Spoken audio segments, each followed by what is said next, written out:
(6월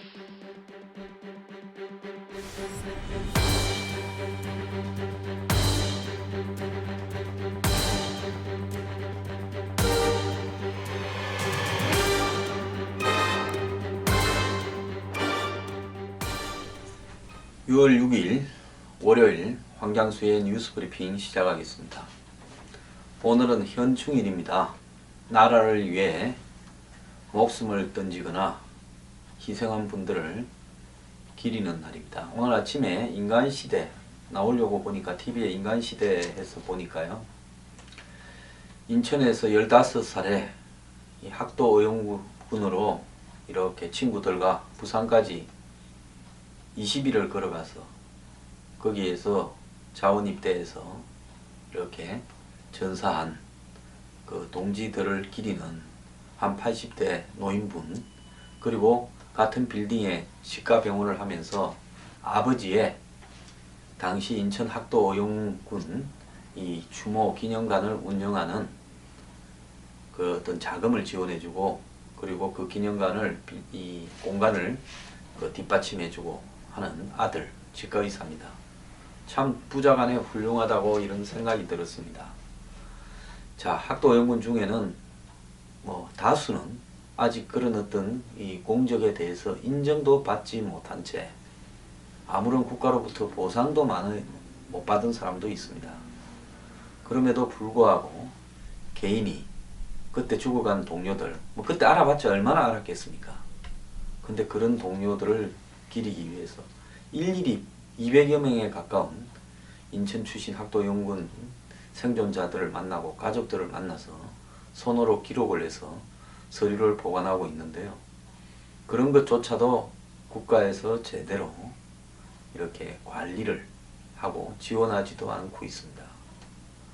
자, 우리가 지금 이 국가를 위해서 애국을 갖다가 국민들에게 강요하고 유사시에는 목숨을 던져라, 징병제를 운영하고 있지만은, 과연 한국의 국가 지도자나 지금 군 수뇌부나 한국의 상류층 리더들이 과연 그런 말을 할 자격들이나 있는지, 오늘 현재 2016년 이 시점에서 우리가 좀 우리를 돌아봐야 되지 않겠나 생각을 합니다.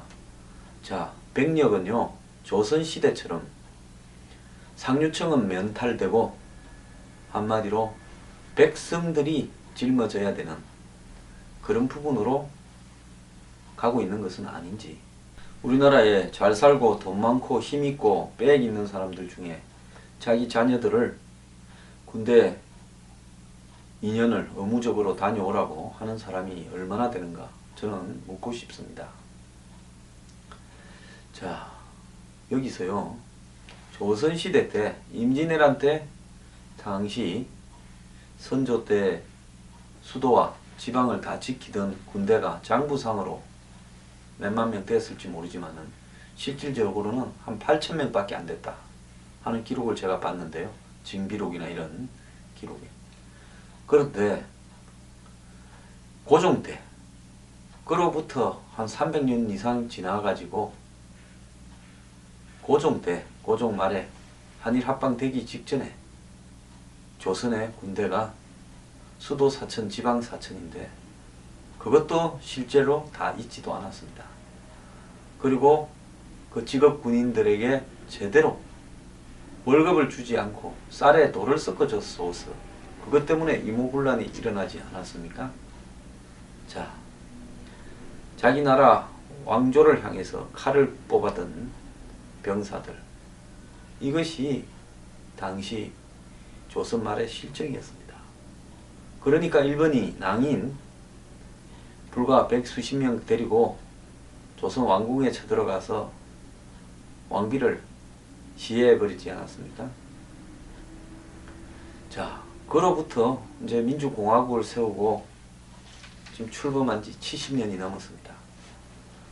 대한민국의 국가를 지키는 신성한 일이 과연 그럴 만한 가치가 있는 것인가에 대해서 회의가 늘어나고 있습니다. 애국심을 서민들과 중산층에 강조하면서요, 정말로 애국에 몸소 앞장서서 이 모범을 보여야 될 사람들은 애국을 하지 않습니다. 저들 자식은 군대 2년 안 가고 다 빼돌려서 유학 가고 무슨 뭐 병을 어쩌고 저쩌고 하면서 요리조리 다 빠져나가고 또 군대가 아닌 다른 방식으로 때우고 넘어갑니다. 그야말로 백 없고 돈 없고 힘없는 집의 자식들만 군대를 가는다. 그리고 군대를 가도 전방으로 간다. 이런 부분에 대한 일반인들의 시각이 바닥에 퍼져 있습니다. 얼마 전에 우리 미래경영연구소 회원 중에 군사 전문가 하는 젊은이들이 있는데요. 군사 전문가라기보다 밀리터리 문제에 대해서 탐구하는 모임을 가지고 활동을 하는 친구들인데 그 친구들은 말 중에 일부 옳은 부분이 있었습니다. 뭔가 하면 애국심을 강요하고 그 다음에 이 징병제를 유지하고 이러려면 제대로 병들을 갖다가 가치 있게 정부가 대우를 해줘야 될 거 아니냐. 자, 지금 병들의 월급이요. 자, 상병 기준으로 17만 8천 원입니다. 자, 그런데 이 17만 8천 원이면 그야말로 하루에 한 5천 원 꼴 정도로 용돈에 해당되는 부분이겠죠. 월급이라고 할 수가 없죠. 군에서도 소모품은 사야 될 부분도 있고 하니까 그 PX 용돈 딱이라고 딱 보면 되는 부분인데요.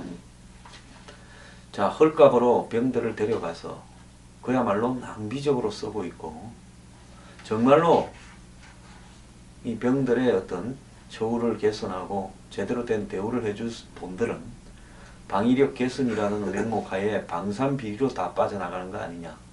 얼마 전에 지금 현재 침상형을 침대형으로 바꾼다고 내무반을 7조에 가까운 돈이 투입됐는데 아직도 없어. 다 안 돼서 2조 6천억을 더 요구했다.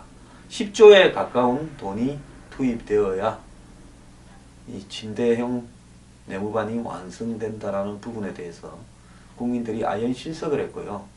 16만원짜리 침낭이 보온력도 없고 무거워서 또 새로 개선하는데 그것이 침낭업체끼리의 로비에 따라 군인과 공무원들이 구속이 된다. 이런 일들이 생겨났습니다. 수리온 헬기요 뒤에 있습니다. 이 헬기도 처음 때부터 많이 많더니만 아직도 문제가 많아가지고 지금도 고심 중입니다. 중심이 잡히지 않고 떨림 현상이 강해서요. 여러가지 문제가 있다. 운전하는 조종사의 이 머리에 두통이 온다. 이런저런 이야기도 있었습니다. 얼마 전에는 기체에 균열이 온다. 수리온 헬기예요. 그래서 군도 조사에 착수했습니다.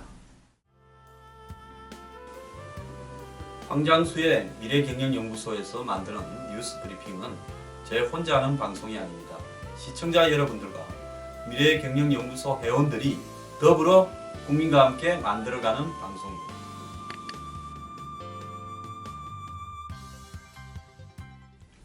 자, 명품 무기들을 양산한다고 수조 원을 갖다 투입을 하는데요. 방산 비리는 근절이 되고 있지 않습니다. 아까 앞에 말한 저희 회원 중에 밀리터리 전문 모임을 하는 젊은 친구들은 2차 대전 때 독일군 장교나 병사들에게 주어진 월급이 한마디로 오늘날 한국군이 받는 장교나 병사들이 받는 것보다 월등하게 높았다. 그런데 지금 한국이 뭘 하는 거냐, 돈이 다 어디다 갖다 쓰고 있는 거냐라고 이야기를 했습니다. 자, 실제로 찾아보니까요, 1937년 2차 대전이 일어나기 직전에 독일군 중위가 받는 월급이 이 승용차를 몰고 말을 한 마리 키울 정도가 되었다고 합니다. 지금 한국의 장병들이 받는 월급 수준이 2차 대전 때 독일군보다도 더 못하다. 이런 어떤 상황에서 이 방산 비리가 근절되고 있지 않은 부분은 우리가 현충일을 맞이해서 국가의 이 국민들의 자제를 유사시에는 목숨을 던지고 헌신하고 충성을 바쳐라고 요구하기에 정말 부끄러운 일 아닙니까? 이 국가에 목숨을 던지는 것은 국가가 그럴 만한 가치가 있을 때 목숨을 던지는 거지, 무조건 애국심을 강요하고 목숨을 강요하고 헌신과 충성을 강요하는 것은 옳지 않다고 봅니다. 제가 지난 주말에 챈스 일병의 귀환이라는 미국의 일종의 메모리얼 데이용 미국 현충일용 영화를 하나 소개해 드렸는데요. 그 영화를 보면 실제로 미국의 이라크 참전을 찬성하나 반대하나 관계없이 국가를 위해서 목숨을 던지는 사람에 대한 미국 국민들의 자세, 그건 다 미안하게 생각하고 감사하게 생각하고 다 하나가 된다는 겁니다. 근데 지금 우리나라는 어떻습니까? 과연 그럴 만한 어떤 공감대와 그럴 만한 일치감을 형성할 수 있는 요소가 있냐라는 부분을 제가 묻고 싶습니다. 애국심은요, 자, 상류 기득권 층들은 우리의 몫은 아니고 이 백성들 너네들 몫이다. 귀족들은 예외고 백성들이 전쟁이 나면 목숨 던지고 애국심을 바쳐라. 이렇게 해서 애국심이 생기겠습니까? 영국이 포클랜드 전쟁에서요, 전사자의 대다수가 장교한테서 나왔습니다. 물론 배가 세필드 홍가하는 이 저남이 피격당해서는 뭐 위아래 다 같이 죽지만요, 육군에 있어서 돌격전에서 장교들이 대다수가 죽었습니다. 왜 그런 줄 아십니까? 자, 아르헨티나는요, 바로 저 나라 옆에 있는 섬에 지구를 갖다가 거의 반바퀴쯤 둘러서 온 영국의 군인들이 상륙에 있는 것을 막지를 못하고 항복을 했습니다. 그것은 국가에 대한 애국심의 차이인 겁니다. 당시 군부 독재가 지배하던 아르헨티나는 군인이 집권하고 있었음에도 불구하고 국민들에게 국가를 위해서 영토를 지키기 위해서 애국심을 강요할 만한 명분을 얻어내지 못할 만큼 부패하고 썩어 있었고요. 어쨌든 영국 귀족 사회 때부터 내려온 노블레스 오블리제 정신이 영국의 포클랜드 전쟁에도 반영이 되어서 귀족들의 자제부터 다 참전을 해서 직접 전선에 섰습니다. 영국의 그 백년 전쟁 때 영국과 프랑스 사이에 영국군이 프랑스의 그 해안 도시 노르망디 해변가에 칼레를 갖다가 포위해서요, 항복을 했습니다. 프랑스가요. 그래서 영국은 칼레에 항복한 그 도시의 시민들의 안전을 보장하는 대신에 책임을 물어서 도시 대표 6명의 처형을 요구했는데요. 그 도시의 제일 부자 중에 한 명인 이 생피에르라는 사람이 처형당하기를 자처하고 나섰습니다. 여기에 또 시장, 법률가 등 칼레의 귀족들이 다 죽겠다고 나섰습니다. 그래서 이 영국의 에드워드 3세가 이 감명을 받아가 적이지만은 목숨을 살려주고 칼레의 안전을 보상했다고 합니다. 이런 이 중세 사회에도요, 노블레스 오블리주라고 불리워지는 일종의 한마디로 높은 계급이 먼저 헌신하고 봉사한다라는 이런 정신이 내려왔습니다. 영국의 그 엘리자베스 2세 지금 현 여왕은요, 1945년 3월에 공주의 신분으로 영국 국방군 소위에 입대했습니다.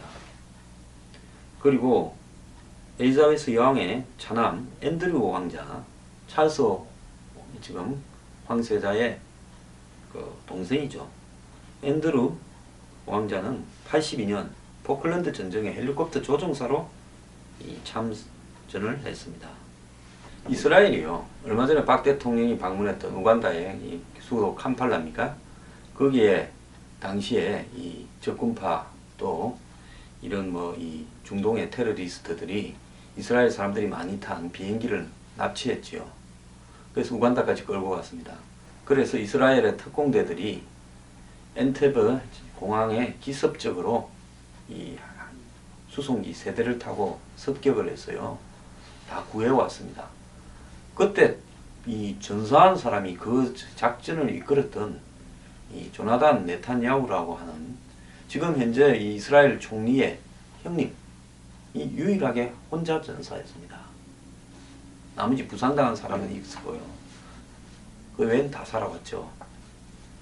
자, 이런 부분을 볼 때 말입니다. 우리나라가 지금 현충일을 맞이해서 국민에게 애국심을 갖다가 강요를 하려면 그 애국심에 상응하는 만큼 한마디로 사회지도청, 그리고 정치인, 군지도부, 대기업가들이, 또 한국 사회의 상류층 인사들이 정말로 애국심을 갖다가 요구할 수 있을 만한 그런 투명한 국가로 만들어야 되지 않겠습니까? 그렇게 가기 위해서는 방산 비리를 먼저 완벽하게 건절해야 된다는 겁니다. 그래서 저는 현충일을 맞이해서 애국심을 국민에게 요구하지 말고 한마디로 사회지도청이 모범을 보여라. 그래서 병력제도에서 예조항을 다 없애고 전원 군대로 가게 하도록 해라는 것이고요.